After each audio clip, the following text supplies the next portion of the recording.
hormati narasumber, yaitu Bapak Ketua Koalisi dan Urusan. Susunan acara pada pagi hari ini yaitu protokol yang sedang berlangsung. Yang kedua, kata sambutan dari kepala sekolah, kemudian kata sambutan dari ketua Kombel SDN Dakwah Kabupaten Baru, kemudian Bapak Hayat Bayi Fitri. Materi yang pertama yaitu Ibu Lucy Emilia Wahyuni, dan selanjutnya adalah materi kedua oleh Bapak Ibu Alkarin SPD, dan yang terakhir adalah memasuki acara yang pertama yaitu kata sambutan dari kepada Ibu Kepala Sekolah sekarang.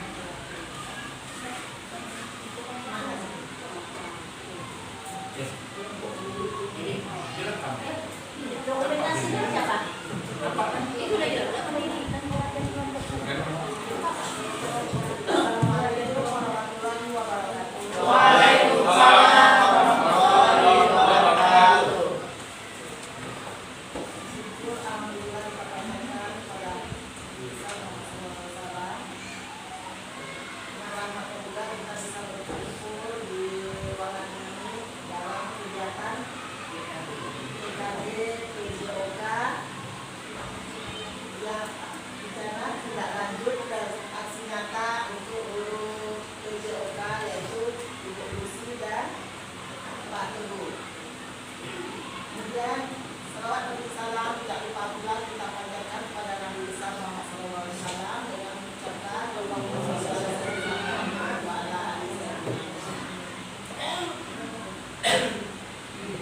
Kegiatan untuk kegiatan ini nanti akan dipaparkan juga dengan guru olahraganya yaitu Lucy dan Pak Teguh. Kemudian mudah-mudahan bisa nanti untuk dikembangkan di sekolah kita kegiatan-kegiatannya.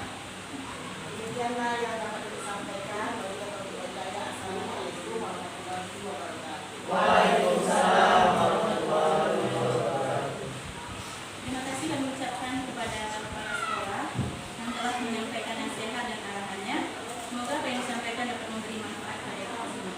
Selanjutnya yaitu kata sambutan dari Ketua Kombel SDN 84 Pekanbaru yang akan disampaikan oleh Ibu Mujian Biasa. Pada Ibu Mujian.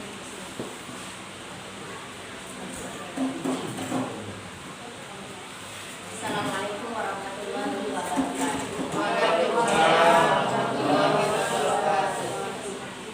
Alhamdulillahirabbil alamin wassalatu wassalamu ala rasulillah wa bersyukur kehadirat Allah Subhanahu wa taala yang mana pada hari yang cerah ini kita semua dapat berkumpul dalam keadaan sehat walafiat, kesempatan yang merupakan nikmat dari Allah bersama di sini. Salawat dan salam dipanjatkan bagi Nabi Muhammad sallallahu alaihi wasallam dan yang terhormat kepala sekolah, yang terhormat wakil kepala sekolah serta majelis guru yang hadir pada hari ini. Saya ucapkan banyak terima kasih terutama buat guru-guru yang berkesempatan hadir. Mungkin ada beberapa yang hadir dengan beberapa alasan. Kemudian sini saya selaku ketua Kombel, saya sangat senang sekali wajah kita manfaatkan. Jadi mudah-mudahan setelah ini setelah Pak Teguh, Lucy, buat guru yang lain silakan monggo kita manfaatkan Kombel kita ya Bapak Ibu ya untuk apa pengembangan kompetensi ini. Karena kita kan sudah dihadapkan sama kurikulum yang baru ya. Sesuatu yang baru kita kan perlu saling berbagilah, tidak harus karena mungkin saya juga banyak kekurangan. Bagi guru-guru yang sudah ada pengalaman, pengetahuan, mari berbagi di sini. Apa saja, mau Pak problem atau apa saja, silakan. Apalagi Bapak Ibu guru yang masih muda-muda ini, sepertinya karena zamannya ada zaman mungkin agak-agak sepuh kayak saya atau ketinggalan. Mohon bagi yang muda-muda jangan sungkan-sungkan ya, jangan malu-malu untuk berbagi di sini. Sampaikan aja ke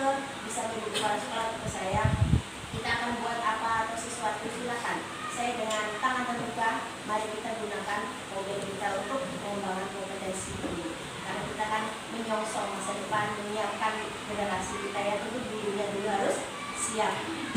Jangan sampai anak-anak kita jauh langkahnya kita ketinggalan. Jadi kita mudah-mudahan bisa saling berbagi ya. Ini salah satunya mungkin ya. Besok ada salah-salah yang lain ya. Terima kasih ya Bapak Ibu atas kehadirannya. Mudah-mudahan kita bisa mengambil hikmah dan manfaat dari Bapak dan Pak Teguh dan Ibu Lucy. Ya. Mungkin itu yang bisa saya sampaikan. Terima kasih banyak. Mohon maaf ada kata-kata yang kurang berkenan. Wassalamualaikum warahmatullahi wabarakatuh. Waalaikumsalam warahmatullahi wabarakatuh. Terima kasih kami ucapkan kepada Ibu Jati atas apa yang dia sampaikan, arahannya bermanfaat untuk kita semua. Selanjutnya yaitu untuk kelancaran acara pada pagi hari ini kita berdoa yang akan disampaikan oleh Bapak Hayat Baidillah. Pada Pak Hayat Hussein. Izin dulu sepuh.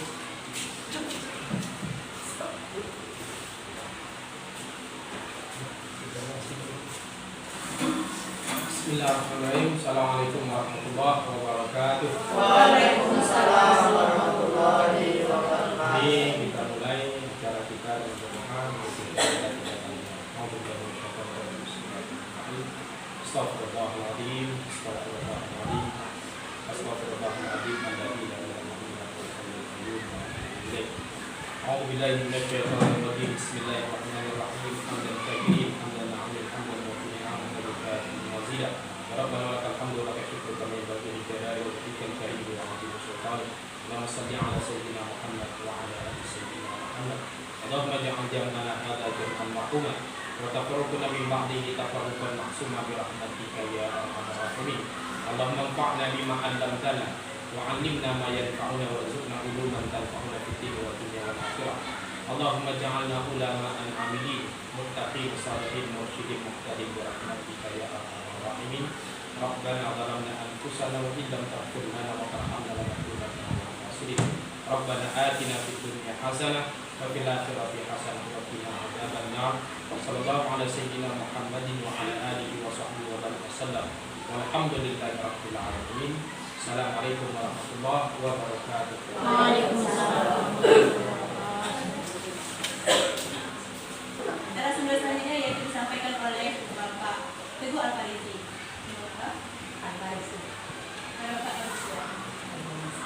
Terima kasih kepada Ibu Bapak. Assalamualaikum warahmatullahi wabarakatuh. Waalaikumsalam. Selamat pagi Bapak Ibu semuanya. Pertama yang saya hormati kepala sekolah yang sudah bersedia hadir dalam acara pendampingan lanjut kami. Dan selanjutnya yang kami hormati Ibu Wakil Kepala Sekolah, Ibu Wakil Kepala Sekolah.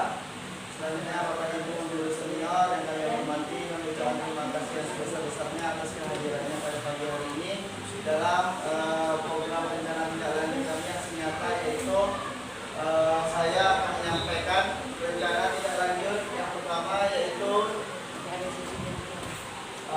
sehat bahagia dan ceria dengan permainan tradisional, yaitu saya memilih di sini permainan hadam atau biasa dalam bahasa kita, bahasa daerah kita bisa disebut sebagai cabul atau gobak sodor bisa juga.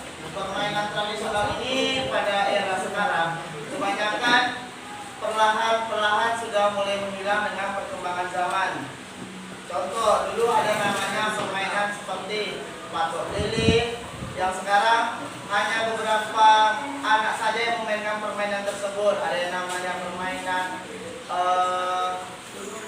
peta umpet, terus permainan perempuan itu permainan lempar ucak itu namanya istatak namanya, itu sekarang sudah perlahan-lahan mulai menghilang dengan perkembangan zaman. Salah satunya yaitu DJ.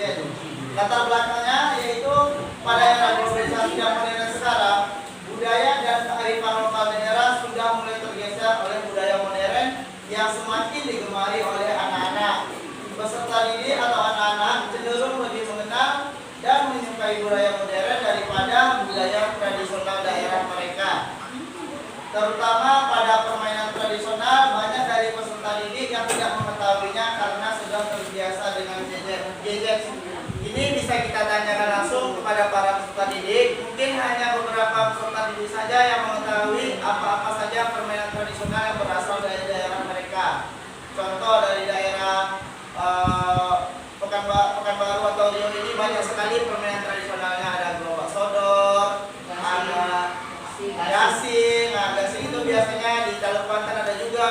Mungkin yang masih bertahan sampai sekarang salah satu permainan tradisional yang masih nasional yaitu mungkin di Kalimantan pacu jalur yang masih bertahan sampai sekarang, dan hadang ini salah satu permainan tradisional yang masih bertahan hingga sekarang.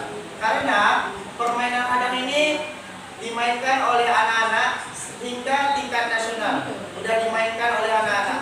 Cuma bukan dalam bentuk O2SN atau olimpiade lainnya. Dia hanya mewakili daerahnya saja. Permainan hadang ini mungkin Bapak Ibu sudah tahu bagaimana cara bermainnya. Biasanya dibuat persegi panjang yang akan dibagi menjadi 6 peta, yang mana pada setiap garis peta itu ada beberapa orang yang menjaganya, dan ada juga tim yang berusaha untuk menghindari tangkapan dari tim penjaga. Berdasarkan fenomena tersebut, maka perlu dilakukan usaha penggalian kembali budaya asli dan kearifan lokal dalam menerapkan proyek penguatan produk pelajar Pancasila atau P5. Pada hal ini, guru PJOK bisa menjadi fasilitator peserta didik untuk mengetahui tentang permainan tradisional, terutama yang ada di daerah mereka masing-masing. Tujuan saya mengambil permainan tradisional adalah untuk melestarikan permainan tradisional Indonesia dan menanamkan rasa cinta terhadap budaya bangsa sendiri. Yang kedua, untuk meningkatkan aktivitas fisik dan kesehatan para peserta didik atau siswa. Yang ketiga, yaitu mengembangkan keterampilan sosial seperti kerjasama, komunikasi yang baik, dan sportivitas dalam permainan olahraga. Yang terakhir, yaitu memperkuat rasa kebersamaan dan kekompakan antar peserta didik. Capaian langkah-langkah dan hasil yang diharapkan untuk tiap tujuannya, yaitu yang pertama, anak-anak belajar menjadi pemimpin. Karena dalam permainan hadang ada satu orang yang menjadi kapten atau pemimpin dalam tim tersebut, memiliki rasa tanggung jawab terhadap kegiatan mereka. Yang kedua, yaitu meningkatkan gerak. Karena dengan kita bermain atau berolahraga, para peserta didik lebih aktif bergerak, baik dari konsep tubuh, ruang usaha, dan keterhubungan, dan tidak tergantung pada gadget mereka. Yang terakhir, yaitu langkah-langkahnya dan hasil diharapkan adalah mengembangkan kerjasama, membuat peserta didik mampu bekerjasama dengan temannya dan merasa saling memiliki dalam satu kelompok. Struktur program dan mitra dalam komunitas belajar, yaitu di sini dalam kegiatan permainan tradisional ini bisa kita lakukan dalam kegiatan P5, karena dalam kegiatan P5 terdapat beberapa tema, salah satunya yaitu tema kearifan lokal. Mungkin pada semester atau tahun ini kita masih mengambil tema yang lainnya, mungkin untuk tahun berikutnya kita bisa mengambil salah satunya yaitu tema kearifan lokal. Kegiatan ini dapat melibatkan seluruh siswa, tapi lebih bagusnya dan lebih dimengerti bisa melibatkan kelas tinggi dari kelas 3, 4, 5, dan 6. Waktu pelaksanaan ini pada semester 1, jika program ini berkelanjutan, maka kegiatan ini dapat juga diimplementasikan dalam kegiatan memperingati hari-hari besar seperti Hari Pendidikan Nasional, Hari Kemerdekaan, bahkan Hari Guru bisa kita laksanakan juga. Guru yang jadi peserta lomba hadang ini, yang dapat dilakukan oleh semua warga sekolah, baik dari sekolah itu sendiri maupun di lingkungan masyarakat, serta bisa dilakukan pada saat di akhir pembelajaran atau akhir semester seperti kelas meeting setiap ujian. Kegiatan ini sangat membutuhkan kolaborasi antar guru dan peserta didik, kolaborasi kepala sekolah dan bendahara bisa juga, karena kalau kita mengadakan suatu permainan atau pertandingan pasti ada dana yang akan kita keluarkan. Kearifan dan kelincahan dalam bermainnya.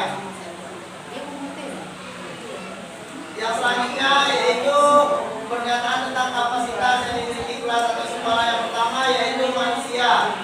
Yang pertama yaitu manusianya ada kepala sekolah, ada guru atau tenaga pengajar, dan terakhir ada siswa.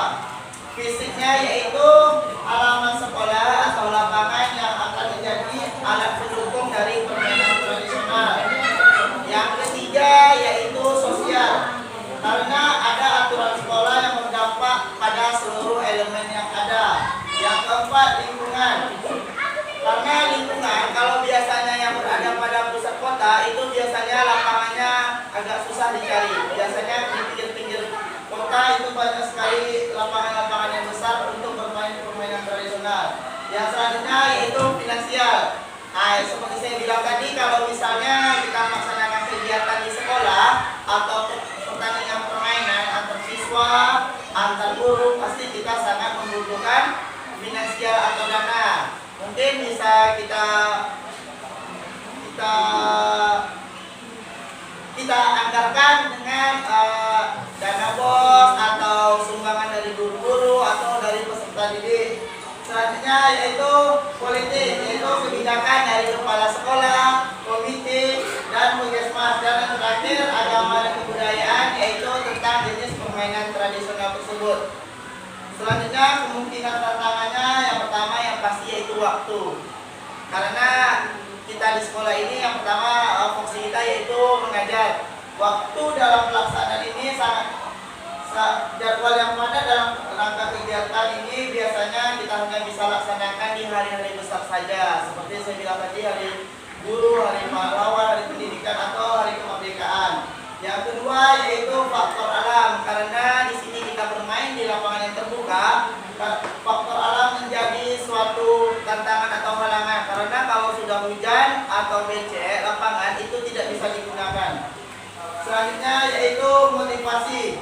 Nah, ini karena motivasi ini tantangannya yaitu karena kebanyakan anak sekarang malas untuk mengenal permainan tradisional atau permainan terdahulu karena kalah dengan gadget mereka.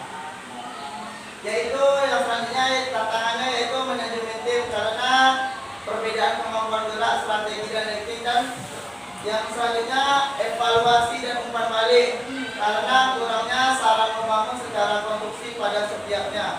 Yang terakhir yaitu kerjasama orang tua. Nah, karena sebagian kecil saja orang tua yang mau mendukung tentang permainan ini. Mungkin orang tuanya pun kalau ditanya mungkin sudah tidak tahu juga tentang permainan tradisional mereka. Karena kurang dukungan dan keterlibatan orang tua dalam kegiatan ini.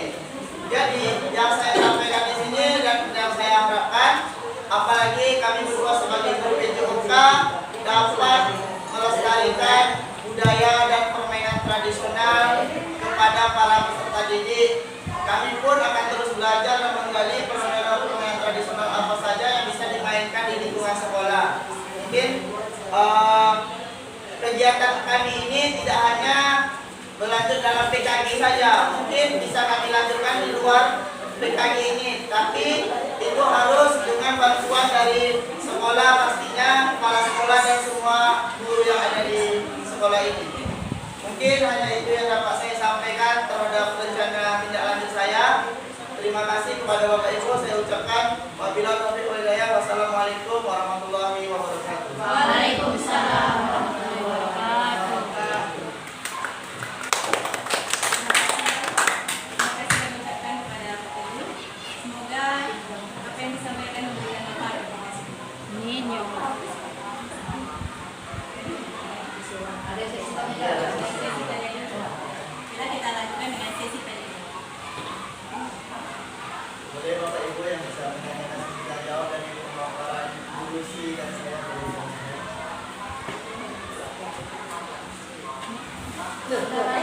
Pertanyaan sendiri.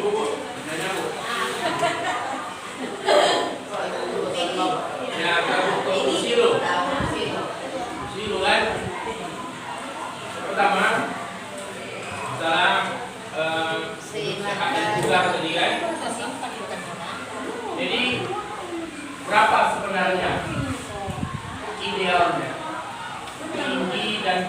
dan anak. Itu ketika kita menyebut obesitas, artinya obesitas itu kan tidak ideal. Maka yang ingin kita tahu, idealnya anak usia sekian, tingginya berapa, beratnya berapa. Nah, di data di tiap-tiap guru kan ada. Itu satu. Yang kedua, yang tak kalah penting juga, salah satu poin tadi yang disampaikan, masalah hidup sehat itu adanya kerjasama dengan kantin. Nah, ini memang harus penting juga, karena bagaimanapun penjelasan kita ke anak, selagi barang itu dijual di kantin, mesti kan dibeli semua. Karena dia tidak paham ini sehat, ini bergizi. Yang dia tahu enak apa enggak, aja yang dia paham. Apa tindak lanjut kita sebagai fasilitator di sekolah untuk menengahi supaya apa yang dijual di kantin ataupun yang ada di sekitar sekolah ini bisa sesuai dengan standar kesehatan. Nah, itu dia lah, dua itu dia. Terima kasih kepada Pak Arya.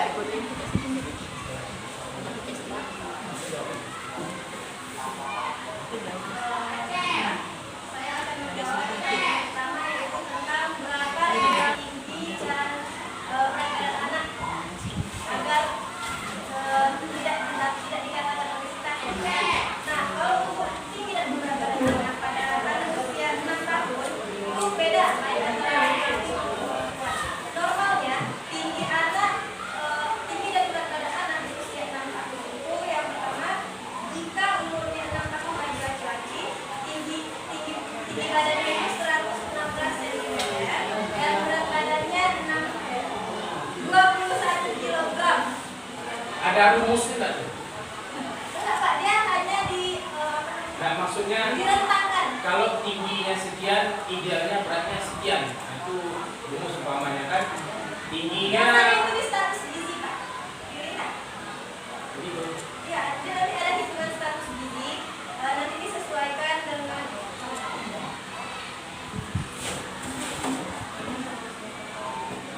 berapa? iya, nanti tingginya dihitung dengan berat badannya itu biasanya. Nanti akan dapat standar atau rentang dari hasilnya tersebut bisa dikategorikan ke bagian dia kurang gizi, habis itu dia normal, atau dia obesitas nanti ada.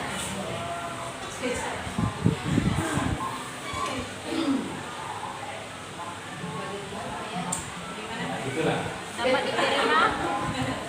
Nah, yang kedua, apa tindak lanjut untuk menengahi apa yang dijual di kantin dan dapat disesuaikan dengan standar kesehatan. Seperti yang saya sudah sampaikan tadi, kita sebagai fasilitator dan sekolah kita sebagai wadah itu dapat mengadakan sosialisasi kantin sehat. Nah, sosialisasi kantin sehat ini dapat kita lakukan dengan mengundang pihak puskesmas, Bapak. Jadi ada narasumber yang dapat menjelaskan, oh ini loh makanan yang sehat dan ini makanan yang tidak sehat. Dan di situ juga sebagai pendengar kita juga akan mengundang dari berbagai pihak, baik itu orang tua, guru maupun dari kantinnya sendiri. Jadi kita dapat menjual makanan itu yang sesuai dengan standar kesehatan. Jadi tujuannya dijadwalkan gitu. Iya, dari Tambah sih. Dengan pertanyaan Pak Ayat. Kalau hanya sosialisasi dari pihak puskesmas, orang tua dan kantin sendiri, itu biasanya saat itu aja.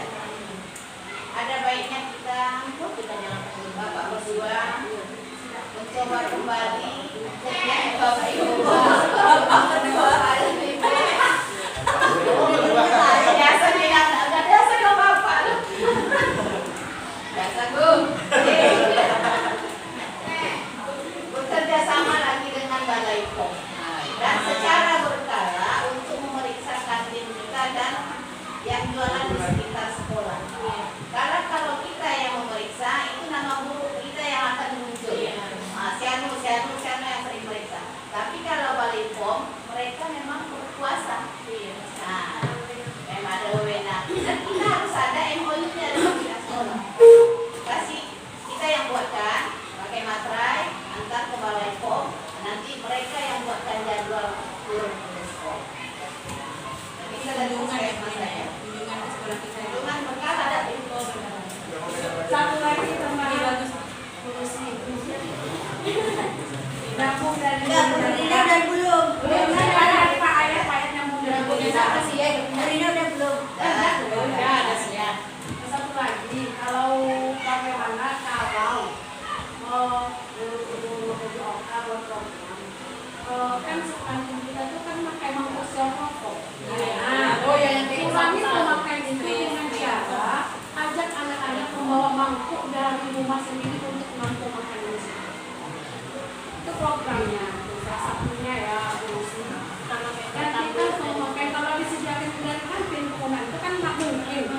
mahasiswa yang melanda di situ.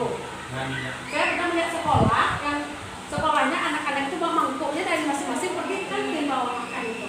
Jadi mengurangi sampah juga dan anak itu juga makan juga sehat gitu. Kan kena panas kan untuk di situ ya. Jadi yang dimakan anak-anak itu juga nggak sehat. Nah itu mungkin tambahannya. Sedikit nambahkan juga. Mungkin kalau dari itu dari kita dulu dari sekolah fasilitas kita apakah itu misalnya kayak cuci air kita memang sedia karena air kita kadang habis terus sabun cucinya apakah masih ada atau tidak itu kan dari kita juga fasilitas karena mungkin anak sudah makan langsung masukkan bekal dalam itu. Mungkin besok bisa jadi juga saya sama Bu Lucy yang bisa menghadap ke kepala dari kita dulu fasilitas kita harus kita penuhi nanti baru kita sampaikan kepada para orang tua atau peserta didik. Demikianlah acara kita pada pagi hari ini. Semoga kegiatan ini dapat bermanfaat untuk kita selanjutnya dan bisa dilakukan juga oleh guru yang lain. Ya. Saya sebagai protokol mengucapkan terima kasih juga mohon maaf jika ada salah dan silap. Akhir kalam, wabillahi taufiq wal hidayah. Assalamualaikum warahmatullahi wabarakatuh.